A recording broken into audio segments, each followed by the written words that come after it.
Mojo, well up in there. Be keeping it real, you know, with the international house of Mojo. You best be listening to our show. Yeah. Mix it Mojo, mix it Mojo, mix it Mojo, mix it Mojo, mix it Mojo, mix it Mojo, mix it Mojo. Hi, this is Jason Harang. And this is Remy. And welcome to the latest Mix and Mojo podcast. It's been a while since our last one, but we thought it'd be a good idea to catch up on E3, even though E3 is already 2 weeks old. Yeah, so. we kind of changed the site and everything, so my gosh, this has been quite a change since the last podcast, I guess. We can add this to our list of not inconsiderable failures, but we're here, and there's a lot of stuff to talk about. I guess we should start off with what remains, I guess, the most exciting thing as far as the community seems to be concerned, and that's LeChuck's Revenge Special Edition. That's only 2 weeks away, I think, July 7th, something like that. 2 weeks ago. Yeah, and it's kind of interesting seeing that not that many people seem to have liked the first one that much, but I guess that's kind of the forums just liking to complain about everything, like forums usually do. I don't know. Yeah, it is kind of funny to watch some of the things people write in the forums about their dislikes. But yeah, you're right. The reception for LeChuck's Revenge definitely seems more positive from everybody. Well, it's definitely a step up in that they've started to add some frames of animation and some lighting effects and stuff like that. That definitely was absent in the first one, I guess. Yeah, I mean, it just looks really good, and I think I'm still most excited about iMuse and the concept art gallery. I just can't wait to see how they handle the music. The iMuse, from the little I've heard, looks or sounds to be pretty impressive, at least. I mean, that is a lot of music to try to convert from MIDI into digital. I mean, my gosh. Yeah, kudos to them for even attempting to pull that off, because, like I said, that's a massive undertaking. But it's yeah. But yeah, it sounds like people are pretty optimistic. I mean, even some of the people who were naysayers from the beginning of that project seems to now have come aboard on it, and that's a good thing, I guess. Yeah, it's something that I think the special editions kind of made a lot of people realize that we didn't necessarily know before, is that there seem to be a lot of people still at LucasArts who really do genuinely care about these old graphic adventure games, and they just necessarily didn't have an opportunity to work on them, for the past decade or so because of the direction of the company at the time or whoever the current president was. So it's really cool to see these people, clearly having a passion for it. Whether you like or dislike the end product of what they're coming up with, it's pretty clear that this is not a hack job, that these are being made by people who actually give a fuck, and I think just that is pretty sweet. Well, they're definitely moving the company, I think, in the right direction. I mean, with these special editions, and you have the Lucidity and whatever Project Halibut is, and that kind of stuff. Yeah, I hope Handsome Halibut didn't get canceled, because you really don't hear anything about that anymore. It is pretty much the best name ever. Yeah, there was that site, that blog, I think it was called LucasArts Workshop or something, and it's kind of maintained by the team.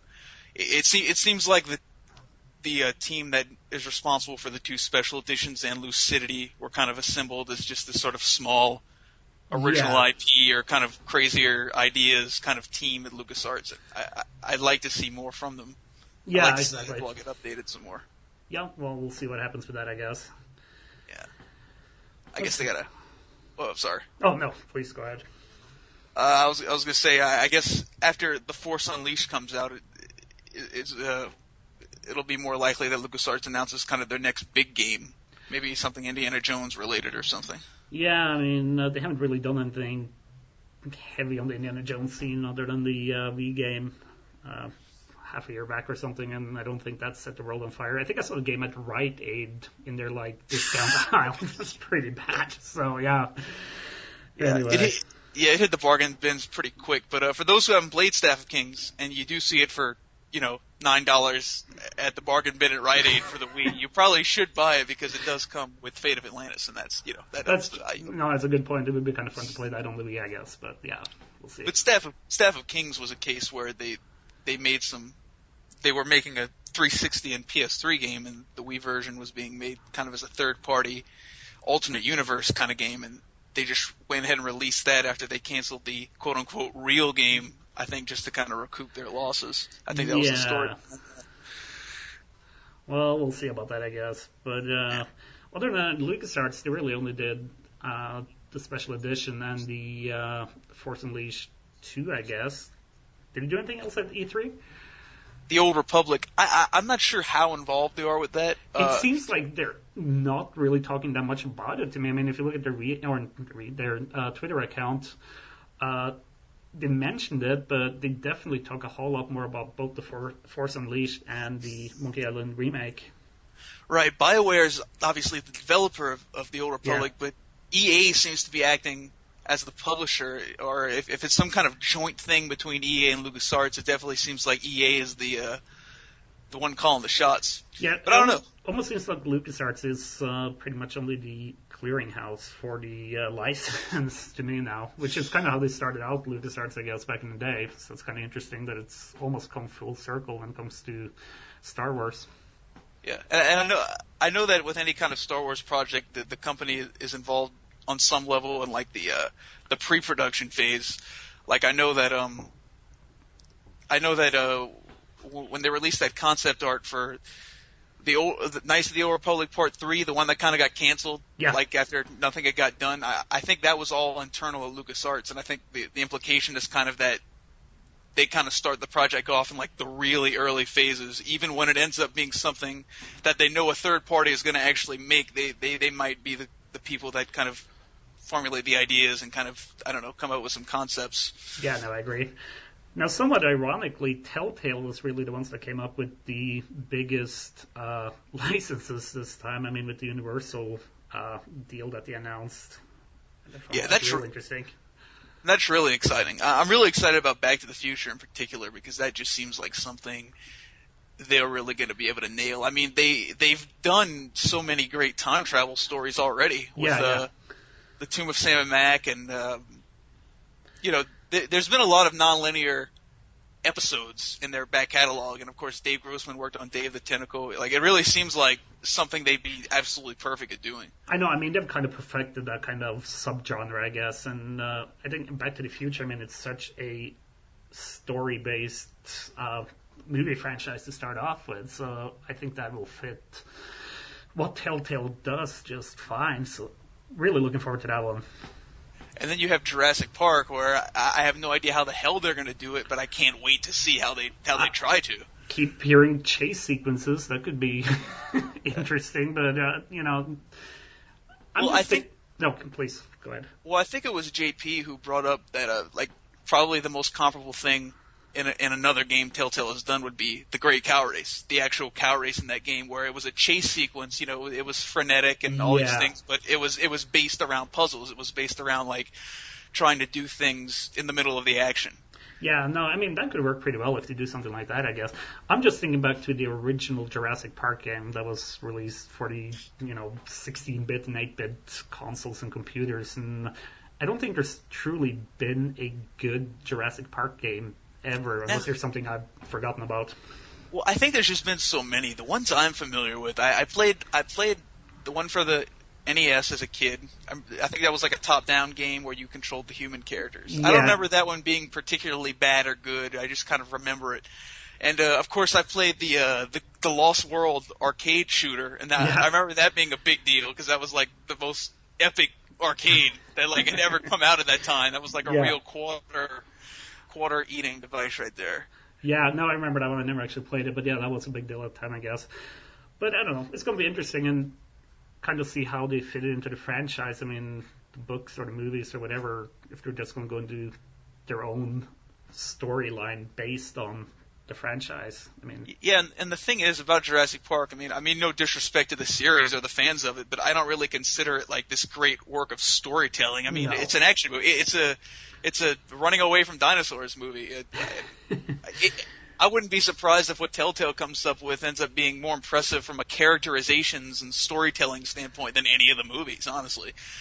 No, I completely agree. I mean, they're fun movies to watch and everything, but it's not like, oh my god, this is great storytelling or anything like that. So I guess we'll have to wait and see about that. Yeah.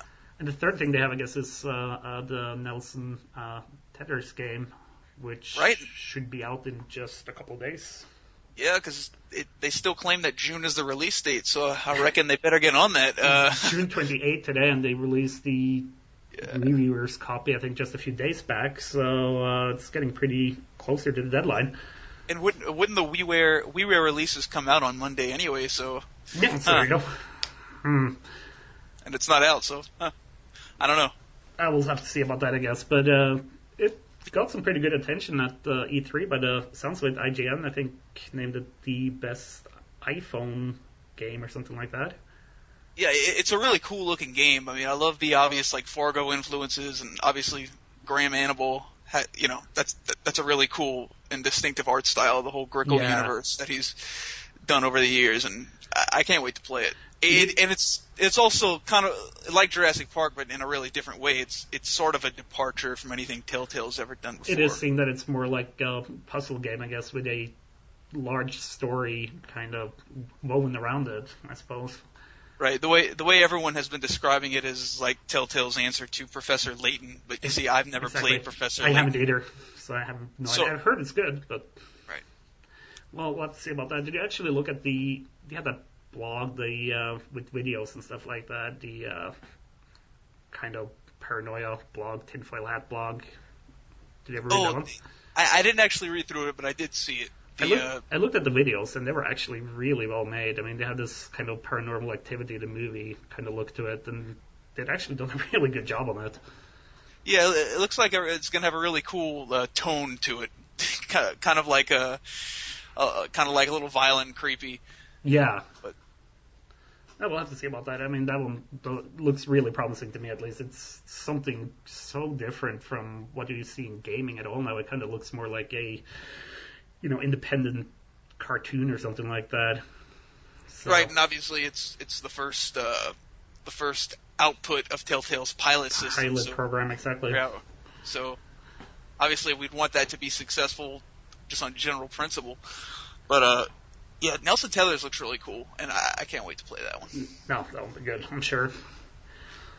So Telltale's been kind of busy. They also put out episode 3 of The Devil's Playhouse. Oh, I really like that one.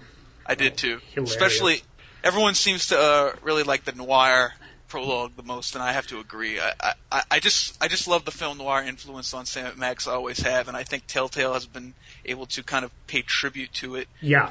In a way and to a degree that was never really possible in previous incarnations, just because their games and their engine is, intentionally very cinematic, so they're able to do all the swooping pans and all the things you would do if you were actually trying to make a film noir movie.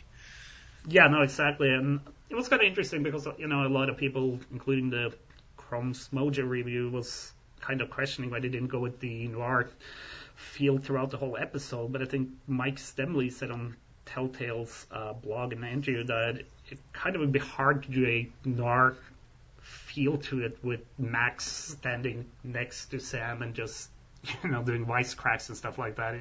I don't know. I can kind of see why they kept it limited to the point where Max was out of the game.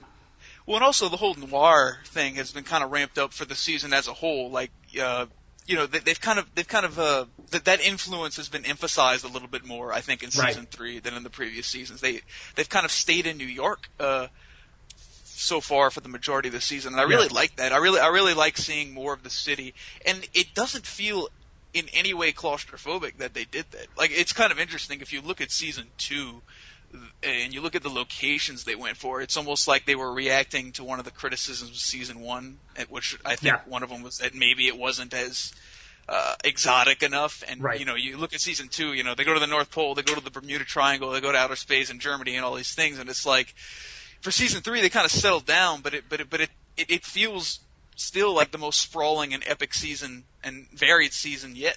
So I kind of like the way they managed to achieve that balance. I mean, to me, definitely this is the season that has had the feel of the comic books more than the previous seasons. I agree. So that's a good thing. One thing I noticed, bringing up the noir section, which was like an entirely dialogue-based thing, which was pretty cool. I'm guessing a lot of the people who play Telltale Sam & Max games don't necessarily play their CSI games, but their latest CSI game, Deadly Intent, actually introduced the icon-based dialogue system. Okay, I would have no idea. I've never touched those games. And one of the little features they added with Deadly Intent was like kind of an interrogation tactic where you can kind of catch witnesses in a lie. Yeah. And they kind of reprised that for Sam & Max, and I think a more entertaining way. But I don't think I could play CSI without crying a lot. I mean, my God. Okay. Well, I guess I haven't really watched the TV show, but I don't watch the TV show either. I just kind of enjoy it as this cheesy detective game. And I don't play a lot of first-person graphic adventure games. Do you even really make them anymore? Yeah, that's the thing. I mean, the only ones I remember, aside from like the Flash, Escape from the Room games that you make on the web that I sometimes fiddle with every now and then. When I was a kid, there were I think they were the ICOM games. There were 4 games. There was a Deja Vu, which was the horrible detective one, and there was Shadowgate and Uninvited, and then I think a Deja Vu sequel.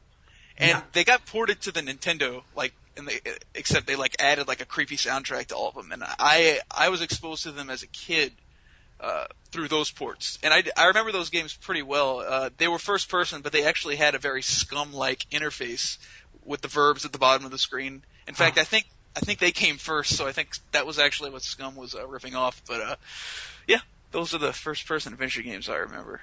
Okay, yeah, no, I remember. Everyone cared. Well, I remember hearing about it, but that's about it. Yeah. Anyway, I guess that was about the extent of Telltale, wasn't it, at E3? I suppose. So, but just anyone listening, if you ever want to, be on the cutting edge of what Telltale's going to implement in the next Sam & Max season, you should play their CSI games, whether you're interested in them or not. That's like the sneak peek at their engine getting developed. Yeah. Well, I'm sure everybody will run out and buy it right now. I mean, did you have? No, wait. Those games weren't part of that $50 deal, was it? No, well, forget about it. CBS and Ubisoft need the money, dude. Yeah, no, they do. My gosh. All right. Anyway, was that everything Telltale showcased? I'm trying to think because I think so. I know that.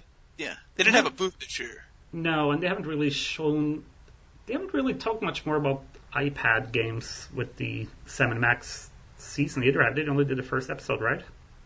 That's true. I don't have an iPad, but I know they put the first episode out. They actually put it out prior to the PC version, much to the ire of a lot of forumites. Forums, oh my God, yeah. But I don't think any subsequent episodes have appeared yet. So I don't know if that's indication that it didn't sell well, or they just still have to get their act together regarding that. I guess they're kind of busy. But I know they have the Wallace and Gromit too. Yeah, that's true. But it was just the second episode or something. It's something like that. It's like they're trying to get their feet wet, I guess, with the whole iPad thing. I don't know. Yeah. They've kind of forgotten about the iPad, and they've kind of forgotten about the Xbox, apparently. Yeah. Well, the reviews say that the iPad port of the Penal Zone worked pretty well. I'm getting my iPad on Wednesday or something like that, I think. I'm definitely going to try it out because it could be interesting with the, drag and drop kind of interface, but using a finger, to me, that would make more sense than using the mouse and that, because it's kind of removing the last kind of device that's kind of getting in the way of that type of interface. And this isn't E3 related, but since we're on the subject of the iPad, Bill Tiller has been tweeting lately, and I think one of his tweets was, insinuating that they were going to try to make an iPad game next Autumn Moon. So there's that. That would probably make more sense for them as far as a media goes. I mean, using the iPad, you would think. I would still imagine they would stick with the PC, at least as an alternate platform. Possibly. I mean, I don't know. I think in terms of casual gaming, kind of the whole iPhone and the iPad thing seems to be where a lot of it is going. But yeah, no, I agree. They would probably still do a PC version, I guess. Because just to be able to appreciate those lush backgrounds, it's like you kind of need a big monitor. Yeah, no, I agree. And at the same time, Bill Tiller wants to work on Curse of Monkey Island, I guess, as a special edition if it ever happens. Yeah, that's pretty cool. Now, I have no idea if LucasArts would actually make one, though. I don't think that would be first on their list. Yeah, I agree. I guess we should talk about that too, because contemplating what the next special edition LucasArts might go for has been sort of the latest craze on the forums. I think there's a thread for each one discussing the possibility of what we'd want to see in each one. I guess if I had to pick one, it would probably be Maniac Mansion or Zack McCracken. Oh wow! I would stick with the older games. They would make more sense. I agree. Actually, that would definitely make more sense. But in terms of Maniac Mansion, you kind of, I mean, not that LucasArts would care, but you kind of already have the fan remake that was really, really well made. True. And there's also the question of whether or not remakes are even necessary, really. I mean, I'd rather than make something new, but I mean, obviously, as a fan of all of these games, I would be all over a remake as well. But I think the older ones make more sense because they stand to gain the most from an enhancement. I mean, once you start getting into Sam Max Hit the Road, once you start getting into like the mid-90s, it's like they've already got the voice acting. Like, they can make the backgrounds higher res, but it's like, can you really improve it that much that it'd be worth the effort? No, I agree with you. I think really if they will do another one, my guess would probably be Day of the Tentacle. Would make sense, and that name seems to be popping up all over the place again and again. So that would be my guess. Did you say Day of the Tentacle, Remy? The Tentacle. Sorry, my gosh. Just making sure that was not intended. I caught myself on it too. I hope that it would slide, but I guess if it's being recorded, okay, whatever. And that's also a game everyone's kind of petitioning Telltale to make as well, episodically, I guess. Yeah. That would make me go completely apeshit because Maniac Mansion is like a childhood favorite of mine. I love that series. If they made a new Maniac Mansion game, I would just do things that I shouldn't be doing. Okay. And but one thing, you point out everyone keeps throwing Day of the Tentacle around. They do the same thing, like I just said, to Telltale. But if they were to make a new Maniac Mansion game, I'd rather they treat it as a new Maniac Mansion game rather than as Day of the Tentacle Part 2. Because, I mean, I recognize that Day of the Tentacle is the more well-known and popular of the two games, but it's still part of a franchise. You know? No, I agree with you. But then it kind of comes down to, I guess, what you can financially, you want to sell the thing, and you definitely probably want to have some similarities to the more successful ones of the two games. I don't know, it's kind of a balancing act, I guess. They would have to look at for what they should do, what they could do to be financially successful, and how to please the fans. Yeah, the series remains kind of noteworthy just for how totally different those two games are from a stylistic and a tonal standpoint. I mean, the gameplay is the consistent factor. The whole unique idea of you got the three kids and some of them can only do different things and you switch back and forth based on their talents or what's available to them. But I mean, the first game was a tribute to horror movies and sci-fi B movies, and the second game was a Chuck Jones cartoon. Yeah, exactly. Yeah, I don't know. I mean, it would kind of be hard, where would it go from here, because both games have been really, really unique, I guess. So they would have to do something like that again, something unique, that is. I think the closest thing to a middle ground would be something like Zombies Ate My Neighbors, which was kind of like a B-movie tribute as well, but it also had a very Day of the Tentacle, Saturday morning, kind of stylized look to it. Yeah, even a level, right? Right, they had the Day of the Tentacle bonus level. Yeah.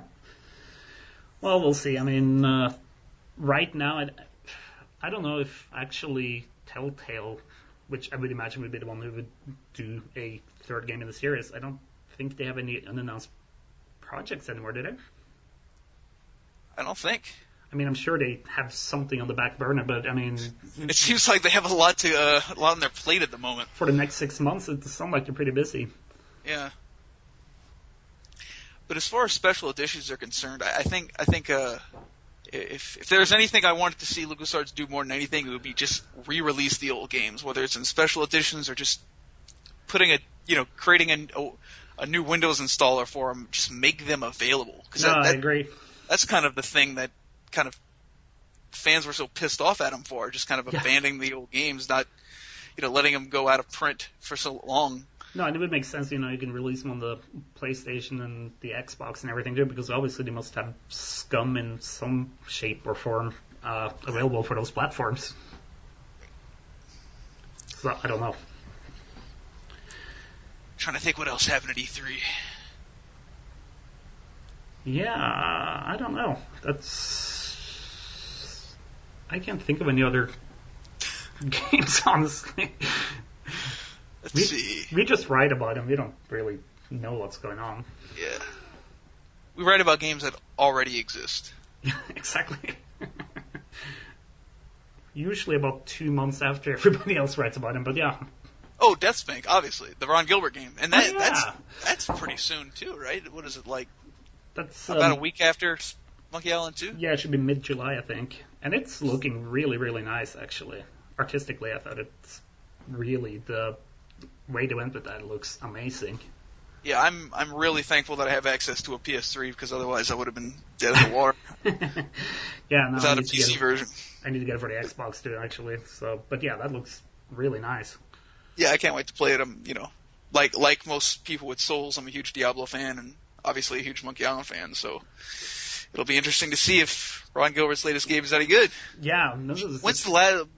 People point this out a lot. Like, when's the last time he's actually, worked on a game as a project leader? He's obviously been attached to a lot of games. He founded his own company and all these things. But yeah, when it comes to grown-up games, the last one was Monkey Island 2.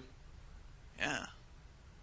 He's produced like the Total Annihilation series, whatever the hell it was called, but Total Annihilation. Yeah. And I think there was some game that got canceled that Cave Dog was making or something. Good and Evil, I think. Right. Then he founded Hullaby, and then Shelley Day went to jail. It's all a big blur. I don't know. Somebody went to jail at some point. And then we got Deathspank. That's what happens when you surround yourself with a Ron Gilbert, I guess. I don't know. And someone shrugs off on him. Ooh, we're not getting invited to Ron's next birthday party. No, but I hadn't expected that anyway. Well, and then there's Double Fine, who obviously had nothing to announce because they take an average of 5 years to make a game. But they have been dropping hints that whatever they're doing next, they're going to kind of talk about it soon. Yeah, and it sounds like they might be thinking about something more casual than something as epic as Brutal Legend. Definitely something smaller seems to be, which is great because we need more games from them. And and I don't think Brutal Legend necessarily sold that well either. Yeah, I think it sold okay, but I think given like it's another Psychonauts. I mean, slow burner kind of thing. True. And I had to stop playing the game because of the PS3 bug. There's this kind of bug that prevents you from getting everything 100%. Like after you complete the game, like if you try to collect everything 100% game, your save game eventually becomes corrupted, and that's still waiting to be patched. Oh, that sucks. Yeah. I honestly haven't finished the game. Yeah. I liked Brutal Legend. I liked it too, but I don't know, it got a little bit repetitive after a while. I liked the voice acting and everything. I mean, it was well written by all means, but just the gameplay kept being really repetitive to me at least. And we kind of had this we had this kind of conversation on IRC, but I think the game was kind of mismarketed a little bit. It's basically a multiplayer game. I agree. I agree completely. That really is what it is.